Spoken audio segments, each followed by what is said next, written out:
There's a weird concept in inferential statistics called the sampling distribution, and there's a couple of weird concepts in this class that you have to sort of wrap your mind around, and it doesn't really come easily. And the first one I would say is the p-value that we talked about in the previous video, and how to understand it. And then the second one is sampling distributions, and so we'll talk about that one next.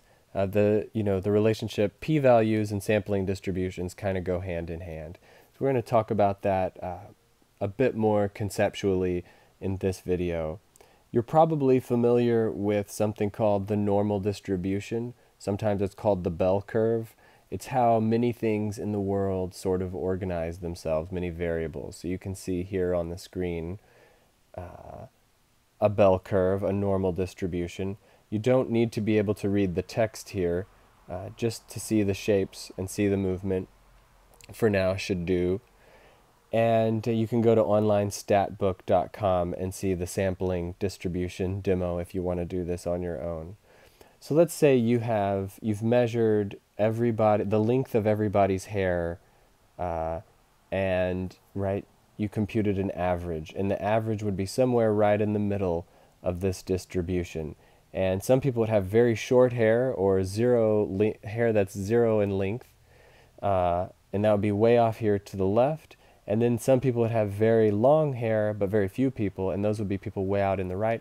Most people have somewhere here in the middle. This could be any variable, though. This could be something like people's height, or it could be how much you like something on a scale of 1 to 100, like the logos we were talking about in the t-test video. So just think about this normal distribution conceptually. It could be IQ scores, even. So if we took this and we can also think of this, I want this top one here to represent the distribution of everybody in the world, the population, right? All of those people who we weren't able to measure, right? So this is hypothetical. We can't actually know this parent population because we can't measure every person in the world. But let's say that that's who we're wanting to generalize to. We're wanting to generalize something to everybody on the planet. We only have, say, a smaller sample of those people. We can take individual measurements. So if I click on this animated button here, each one of those blocks dropping down represents one person. We're pulling one person at random from this population at large, right? Everybody's falling. And so this is what the distribution of people in our study ended up looking like. It doesn't look very normal, does it? But in the population, the distribution is normal. So each one of those blocks was an individual person. And then down here you see a blue block. Now that blue block represents the average for all the people in our smaller sample that we took from the population, right? And it's pretty close to the average of the people in the population. And the reason it's pretty close to that average of the people in the population is because these were genuinely a random sample of 25 people from that parent population.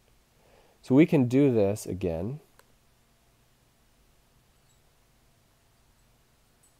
And it's taking a random sample. Each one of those blocks falling down is a random person from that parent population. And we end up with another average down here. You can see it set down right next to the average from the previous one. We can do this again. And it's going to plop down 25 people. And another mean comes down on our the third one. And so what we're ending up here with is a distribution of means. You can see it's labeled, this third graph is saying distribution of means. And so you see we've got a distribution of people in the population. We've got our distribution of people who were in our study. And then say we did the study over and over and over and over again, and you compute a mean for each one, you end up with a distribution of means. And that distribution of means is called a sampling distribution. And there are some interesting properties about sampling distributions. So we're doing the animated here. If I just say, okay, let's go ahead and just take 5, we can see we got 5 more means here. They're stacking up, 5, and just keep adding 5 and see what the sampling distribution looks like. Take 10,000 or 100,000. You can see it sort of looks normal, right?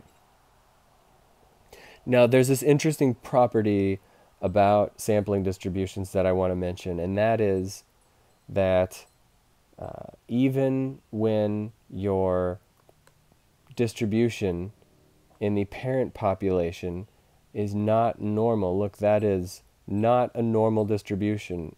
It's not a bell curve, some other type of distribution. Even when that distribution is not normally distributed, if I sample people from, there is going to be an average value, right? There's going to be an average value for this distribution. So even if I take if I do a bunch of studies where I randomly sample people from it, the sampling distribution is going to end up being approximately normal. It won't look like the original parent distribution. And the fact that that is normal, the sampling distribution, even when that variable isn't distributed normally in the population, is very useful. So for example, I mean, income is not distributed normally, right? Income is going to look like, right, how much money a family makes per year is going to look something more like this, where most people, you know, are making this average sort of lower middle class level, and then very few people are super rich and they're way out here on the tails. But even then, if I take sample after sample and compute a mean for each sample, say I do that 100,000 times, whoops, I end up with a distribution that's adding, I'll have to clear this out, that's adding to the previous distribution. That's why it's not looking normal. Whoops.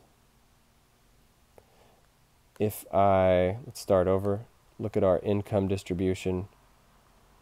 It's kind of a bad looking income distribution. I take 100,000 separate samples from that distribution, 25 people each, and then create a sampling distribution for that. Then that sampling distribution is going to be normal shaped or approximately normal, even if the parent distribution is not. And that's very useful, and I want to explain briefly why that's useful. If we look at this PDF file, and you can get this in the file section of the course, you can see this normal curve here, and the normal curve has some interesting properties to it. So that's how we're using this information we know about the normal curve to get those p-values that we talked about in the previous video. Remember the thing called the standard deviation?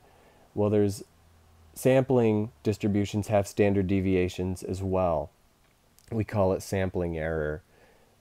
And we know that 68% of the scores are within one standard deviation of the average value. And we know 95% of the scores are within 2 standard deviations from the average value. And 99% of the scores are within 3 standard deviations from the average value. So if we can tell somebody, if we know how many standard deviations 2 things are apart from each other, and we assume this information, we assume this information about the sampling distribution, then we can say what we say about these probability values. We can say things like, well, if 2 values are 3 standard deviations apart from each other, right, and they're both average values, then it's highly likely that those 2 values are coming from separate distributions altogether, right? If they're really close to each other, if they're less than 1 standard deviation from each other, then both those two average values are probably coming from the same distribution. And that's another way we can think about what the p-value means, and a little bit about the assumptions behind computing p-values for t-tests and things like that. See you soon.